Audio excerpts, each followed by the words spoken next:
something that hit me as a kind of a dark thought went through my mind. So I should be very thankful that this happened.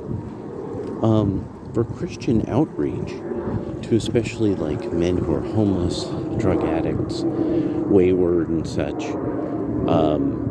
if you have,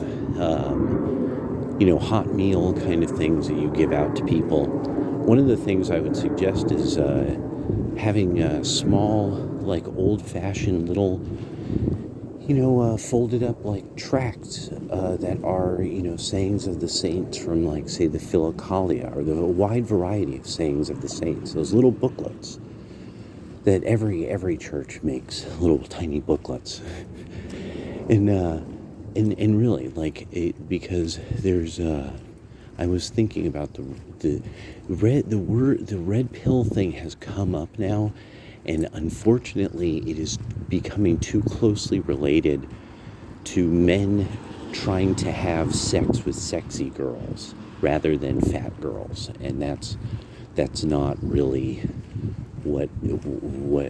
that's not the deal. It really is supposed to be a reference like to the Matrix, that you suddenly see almost everything that are lies. And one of the reasons why the sexes become such an important discussion is because of the fundamental differences in the way that men and women think and use our brains. And then why? Like, what would that be for, as if we're as creatures and stuff? And then, what are the signs of health and high breeding and things like that? Careful breeding. Retarding the sexual development until a certain age, until the age where a mate is chosen. Things like that. What are the signs of those things? You see, that's where the sexual part of the red pill, but there's other parts of the red pill, such as male disposability, and understanding that one of the key things about humans succeeding is breeding enough men to simply do things. And it will always be such. And at the order of things is totalitarian authoritarianism.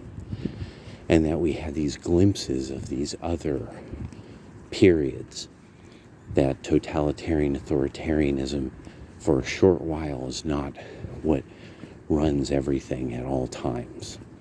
And men are what's called free.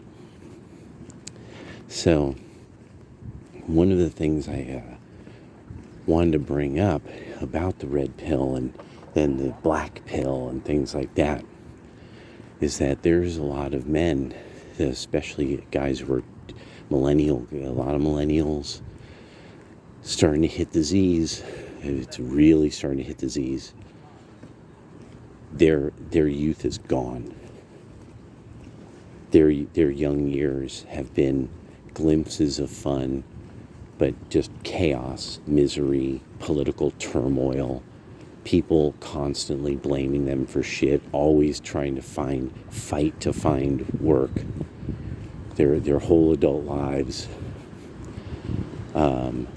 Yet there's this kind of idea there's wealth everywhere, just for the discovery, and that they're seeing the worst get on top.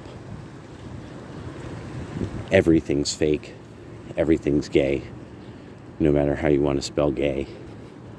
And so that's now, I can handle it, because I don't have that much longer. You get 75 winters. So a lot of these guys are going to be around for a while. They're going to be around. There's a whole lot of these feminists and Marxists and things like that it's like, you don't understand. You and your fucking traffic blocking and wanting to always cause problems You ruined their youth, and you get one of those. But you get a long time to be a bitter old man. You remember that. A lot of you remember when you're like, who would ever turn their back and let something like this or that happen? You remember that.